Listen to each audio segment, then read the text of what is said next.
વિદ્યાર્થી મિત્રો, અગાઉના વિડિયોની અંદર છેલ્લે આપણે ન્યૂટનની ગતિનો સાર્વત્રિક નિયમ ભણ્યા, ગુરુત્વાકર્ષણ બળ માટેનો. ત્યાર પછી આ નિયમની અગત્યતા શું છે, કઈ કઈ જગ્યાએ શું સમજવા માટે આપણે એનો ઉપયોગ કરી શકીએ એવું ભણ્યા. એનાથી આગળ આપણે મુક્ત પતનની વાત કરેલી છે. એક્ચ્યુઅલી 30% જે અભ્યાસક્રમ આપણો બાદ કરેલો છે એની અંદર આ મુક્ત પતનને કાઢી નાખેલું છે, પણ ખાલી આપણે સમજવા માટે એની વાત કરીએ છીએ. કેમ કે અગાઉના ધોરણોની અંદર, આગળના ધોરણોની અંદર મુક્ત પતન શબ્દ આવે તો આપણને ખબર પડવી જોઈએ કે શું કહેવા માંગે છે. સામાન્ય અનુભવ આપણો એવો છે કે કોઈ પણ પદાર્થ હોય એને બળ આપીને જ્યારે ઊંચે ઉછાળીએ છીએ તો એ પદાર્થ અમુક ઊંચાઈએ ગયા પછી એ પૃથ્વી તરફ ગતિ કરે છે.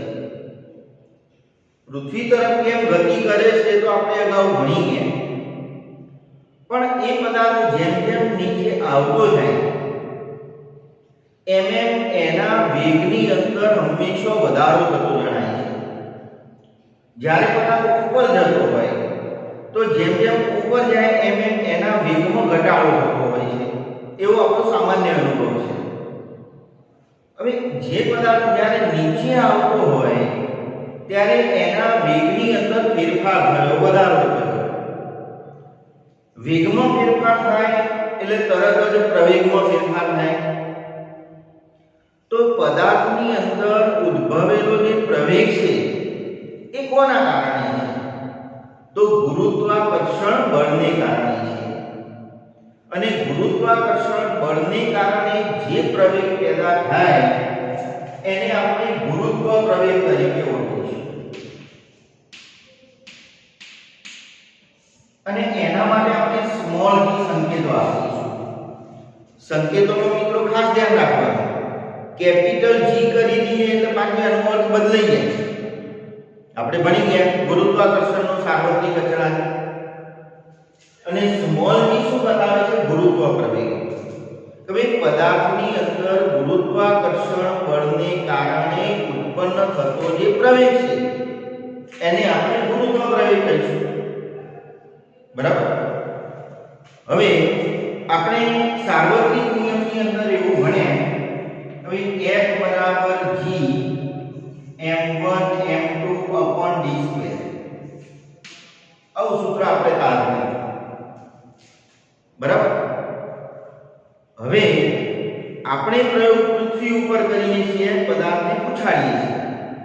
એટલે આપણી જોડે એક પદાર્થ છે અને બીજા પદાર્થ તરીકે પૃથ્વી છે. માની લો કે પદાર્થનું દળ m હોય અને પૃથ્વીનું દળ કેપિટલ M છે અને બીજા પદાર્થનું દળ સ્મોલ m છે. d એટલે બંને પદાર્થો વચ્ચેનું અંતર. જ્યારે પદાર્થ પૃથ્વીની સપાટીની નજીકમાં હોય એવા સમયે પૃથ્વી અને પદાર્થ વચ્ચેનું જે અંતર છે એને આપણે પૃથ્વીની ત્રિજ્યા તરીકે લઈશું. અને એનો મતલબ F બરાબર G m/r². આવું લઈશું. બરાબર છે. હવે આપણે ન્યૂટનના ગતિના બીજા નિયમની અંદર એવું ભણ્યા કે F બરાબર m. તો ભાઈ પદાર્થ પર લાગતું બળ પદાર્થના દળ અને પ્રવેગના ગુણાકારના સમપ્રમાણમાં હોય છે. પણ મિત્રો અહીં આગળ તો આપણો ગુરુત્વ પ્રવેગ છે, એટલે અહીં આગળ પ્રવેગની જગ્યાએ આપણે ગુરુત્વ પ્રવેગ લઈએ તો F બરાબર m * g આવું મળે. માનો કે આ સમીકરણને આપણે 1 નંબર આપીએ અને આ સમીકરણને આપણે 2 નંબર આપીએ. હવે આ પણ બળનું મૂલ્ય છે, આ પણ બળનું મૂલ્ય છે, તો સમીકરણ 1 અને 2 ને આપણે સરખાવીએ તો આપણને શું મળશે? તો mg =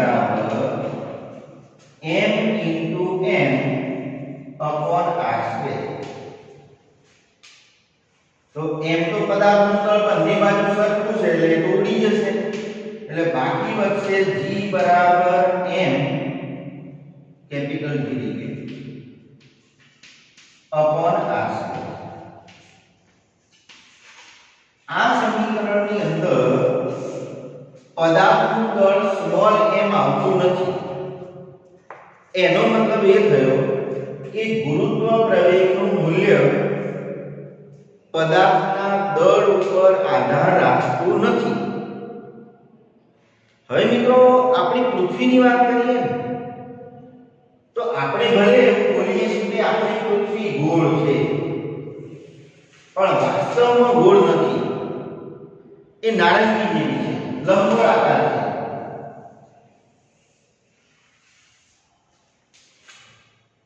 આ એનો ઉત્તર ધ્રુવ, આ એનો દક્ષિણ ધ્રુવ, આ એનો વિષુવ ધ્રુવ કહેવાય.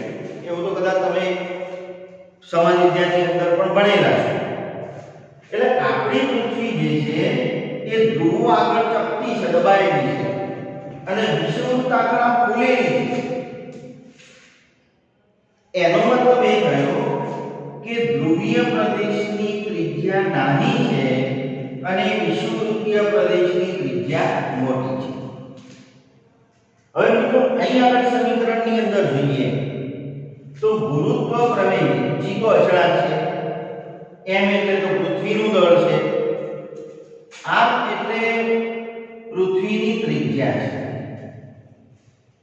દળ તો પદાર્થનું બદલાય નહીં એટલે પૃથ્વીનું દળ તો એનું જ છે, એ તો અચળ છે.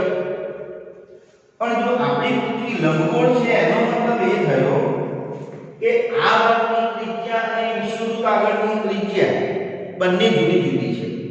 જો સંપૂર્ણ ગોળ હોય તો તમે કોઈ પણ જગ્યાએ ત્રિજ્યા વાપરો તમને સમાન જ મળે.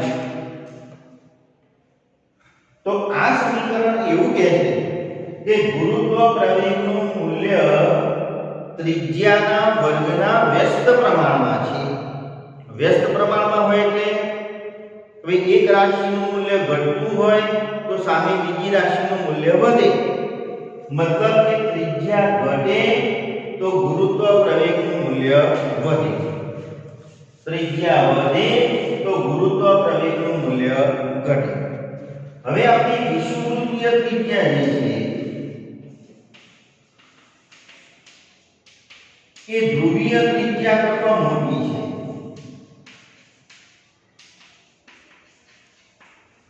એનો મતલબ એ થાય કે જો આગળ ત્રિજ્યા મોટી તો ગુરુત્વ પ્રવેગ ઓછો, જો આગળ ત્રિજ્યા નાની તો આગળ ગુરુત્વ પ્રવેગ વધુ. એનો મતલબ એ થયો કે ધ્રુવીય પ્રદેશની ત્રિજ્યા નાની છે એટલે ધ્રુવીય પ્રદેશ આગળ ગુરુત્વ પ્રવેગનું મૂલ્ય વધારે હશે. વિષુવવૃત્તીય પ્રદેશની ત્રિજ્યા મોટી છે તો ત્યાં આગળ ગુરુત્વીય પ્રવેગનું મૂલ્ય ઓછું હશે. મતલબ કે પૃથ્વી ઉપર જુદા જુદા સ્થળે ગુરુત્વ પ્રવેગનું મૂલ્ય પણ આપણને જુદું જુદું મળે. પણ ગણતરીની સરળતા ખાતર વૈજ્ઞાનિકોએ એનું મૂલ્ય નક્કી કરેલું છે કે ભાઈ પૃથ્વીની કોઈ પણ સપાટી ઉપર જ્યારે પ્રયોગ કરતા હોઈએ ત્યારે આપણે ગુરુત્વ પ્રવેગનું મૂલ્ય 9.8 મીટર પ્રતિ સેકન્ડ સ્ક્વેર લેવું પડે, કેમ કે પ્રવેગનો એકમ મીટર પ્રતિ સેકન્ડ સ્ક્વેર છે અને ગુરુત્વ પ્રવેગ પણ ગુરુત્વાકર્ષણ બળને કારણે ઉત્પન્ન થતો પ્રવેગ છે. એટલે એકમ આપણે એનો મીટર પ્રતિ સેકન્ડ સ્ક્વેર જ લઈશું, બરાબર. હવે પ્રશ્ન એ કે જુદા જુદા દળના પદાર્થો આપણી પાસે હોય અને સમાન ઊંચાઈથી આપણે એ પદાર્થોને એકસાથે મુક્ત પતન કરાવીએ તો બધા જ પદાર્થો એકસાથે જમીન ઉપર પડે કે જુદા જુદા સમયે પડે. દાખલા તરીકે તમારા ઘરની ઉપર ધાબા ઉપર ઊભા રહી અને એક હાથની અંદર તમે પથ્થર લો અને બીજા હાથની અંદર તમે કાગળ લો અને બંનેને તમે એકસાથે છોડી દો તો બંને પદાર્થો સાથે પડે છે કે જુદા જુદા સમયે પડે છે? કયો પદાર્થ પહેલો પડે? તો સ્વાભાવિક છે પથ્થર પડે. અને અને કાગળને પડતો વાર લાગે. પણ મિત્રો આ જ પ્રયોગ તમે બંધ ઓરડાની અંદર અથવા તો બંધ બોટલની અંદર કે જેની અંદર શૂન્યાવકાશ છે એવી જગ્યાએ જો આ પ્રયોગ કરશો તો બંને પદાર્થો સાથે જમીન ઉપર પડશે. તો આપણા ધાબા ઉપરથી છોડીએ છીએ તો બંને તો જુદા જુદા સમયે પડે. એનું કારણ શું? તો એનું કારણ છે હવાનું અવરોધક બળ, હવાનું ઘર્ષણ બળ. એક્ચ્યુઅલી પથ્થર જે છે એનું દળ વધારે છે, કાગળનું દળ બિલકુલ ઓછું છે. એટલે પથ્થર પહેલા પડે છે, કાગળ પછી પડે છે એવું નથી. કેમ કે ગુરુત્વ પ્રવેગનું મૂલ્ય પદાર્થના દળ ઉપર આધાર રાખતું નથી. આવું આપણે ભણ્યા. એટલે એના દળ ઉપર આધાર નથી કે પથ્થરનું દળ વધારે છે એટલે પહેલા એ પડી જાય અને કાગળ હલકો છે એટલે એ પાછળથી પડે છે. પણ પથ્થરનું દળ વધારે છે એટલે ખુલ્લા હવાની અંદર પ્રયોગ કરતા હોઈએ ત્યારે હવાનું અવરોધક બળ એની ઉપર અસર કરી શકતું નથી. જ્યારે કાગળનું દળ બિલકુલ ઓછું છે એટલે એની ઉપર એની વધારે અસર થાય છે એટલે એને પડતો ભાર લાગે છે. બાકી શૂન્યાવકાશની અંદર આ પ્રયોગ કરીએ તો દળ ઓછું હોય કે વધારે હોય પણ બંને પદાર્થો એક સરખા સમયે જમીન ઉપર પડે.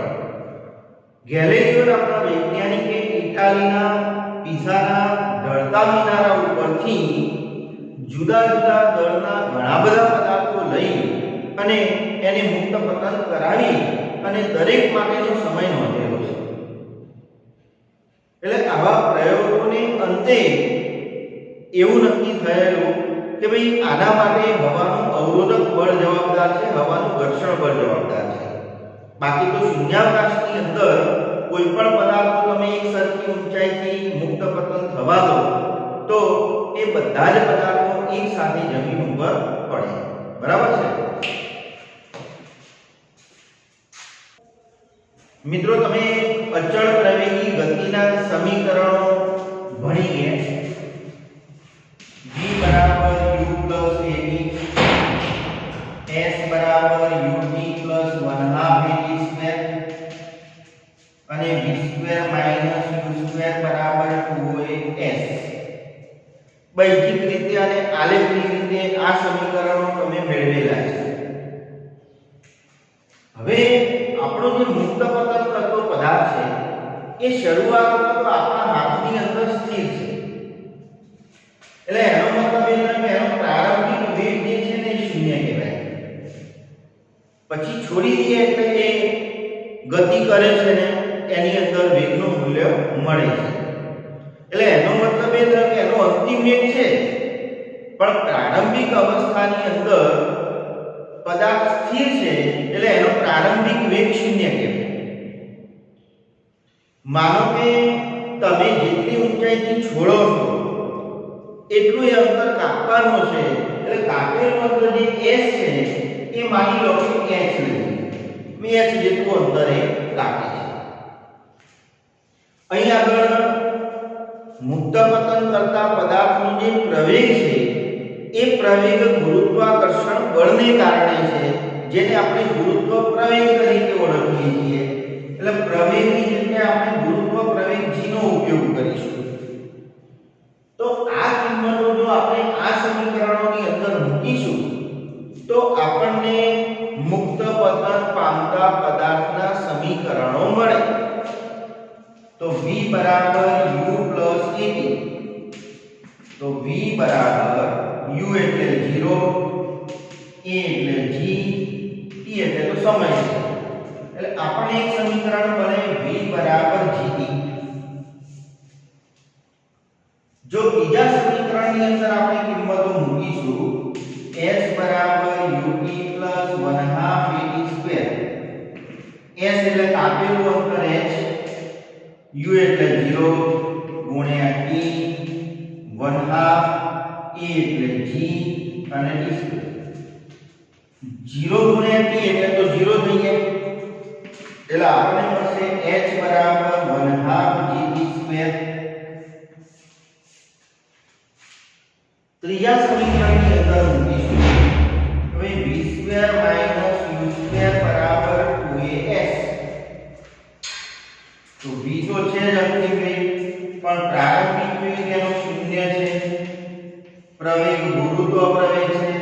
અને કાપેલું અંતર h છે એટલે v² બરાબર 0 નો વર્ગ તો 0 એટલે એને તો કોઈ લખવાની જરૂર નથી એટલે આ રીતે આપણને ત્રીજું સમીકરણ મળે તો આ જે ત્રણ સમીકરણો મળ્યા v બરાબર gt h બરાબર 1/2 gt² અને v² બરાબર 2gh આ ત્રણ સમીકરણો મુક્ત પતન પામતા પદાર્થના સમીકરણો કહેવાય બરાબર જો કે 30% અભ્યાસક્રમની અંદર આપણા દાખલાને પણ કાઢી નાખેલા છે એટલે આમ તો સૂત્રોની પણ ખાસ જરૂર પડવાની નથી પણ ખાલી આપણે સમજવા માટે આપણે આની વાત કરી એટલે એ થોડુંક આપણે ધ્યાનમાં રાખીશું બરાબર છે મિત્રો અગાઉ પણ આપણે ભણી ગયા કે ભાઈ પદાર્થનું દળ જે છે એ એનું જડત્વનું માપ દર્શાવે છે અને કોઈ પણ જગ્યાએ પદાર્થનું દળ હંમેશા અચળ જ રહે પદાર્થનું દળ ક્યાંય બદલાતું નથી એવું પણ આપણે જાણીએ છીએ મિત્રો પૃથ્વી દરેક પદાર્થને પોતાની તરફ આકર્ષે છે અને જે આકર્ષણ બળ લાગે જેને આપણે ગુરુત્વાકર્ષણ બળ કહીએ છીએ એ ગુરુત્વાકર્ષણ બળ જે છે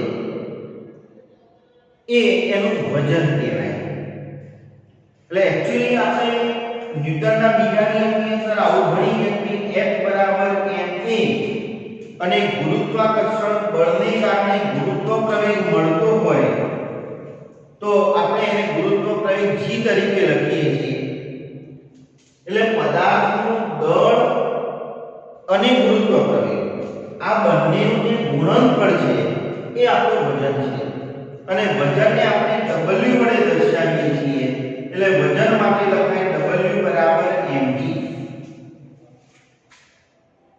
આમ તો વજન પણ એક પ્રકારનું બળ થયું પણ બળનો SI એકમ ન્યૂટન છે એટલે વજનનો પણ SI એકમ તમે ન્યૂટન લખી શકો આમ તો બીજો એકમ લખવો હોય તો એ લખાય દળનો એકમ તમે કિલોગ્રામ ભણ્યા પ્રવેગનો એકમ મીટર પ્રતિ સેકન્ડ સ્ક્વેર ભણ્યા એટલે કિલોગ્રામ મીટર પ્રતિ સેકન્ડ સ્ક્વેર પણ વજનનો એકમ અથવા તો બળનો એકમ પણ આપણે કહી શકીએ પણ આપણે SI એકમની વાત કરીએ એટલે SI એકમ એનો ન્યૂટન કહેવાય બરાબર છે આનો મતલબ એ થયો કે m નું મૂલ્ય તો બદલાતું નથી કેમ કે આપણે ભણી ગયા કે દરેક સ્થળે પદાર્થનું દળ અચળ રહે છે પણ પાછું એવું ભણે કે ભાઈ જુદી જુદી જગ્યાએ ગુરુત્વ પ્રવેગનું મૂલ્ય જુદું જુદું હોય છે તો એનો મતલબ ગુરુત્વ પ્રવેગનું મૂલ્ય બદલાય એમ વજનનું મૂલ્ય પણ બદલાય મિત્રો વજન જે છે એ વજન સપાટીને લંબરૂપે લાગે છે અને નીચેની તરફ લાગે છે એટલે એને મૂલ્ય અને દિશા બંને છે અને એટલા માટે વજન એ સદિશ રાશિ છે જ્યારે દળ જે છે ને એને ફક્ત મૂલ્ય છે દિશા નથી એટલે દળ એ અદિશ રાશિ કહેવાય વજન એ સદિશ રાશિ કહેવાય બરાબર આમ તો દળ માપવા માટે આપણે ભૌતિક પુલા એટલે ત્રાજવાની જરૂર પડે પણ વજન જો માપવું હોય તો આપણે સ્પ્રિંગ કાંટાની જરૂર પડે કોની જરૂર પડે સ્પ્રિંગ કાંટાની બરાબર અને દળનું મૂલ્ય દરેક સ્થળે સમાન હોય વજનનું મૂલ્ય દરેક સ્થળે જુદું જુદું હોય અને એનો આધાર ગુરુત્વ પ્રવેગ g ઉપર રહેલો છે g નું મૂલ્ય બદલાય એમ વજનનું મૂલ્ય બદલાતું રહે છે બરાબર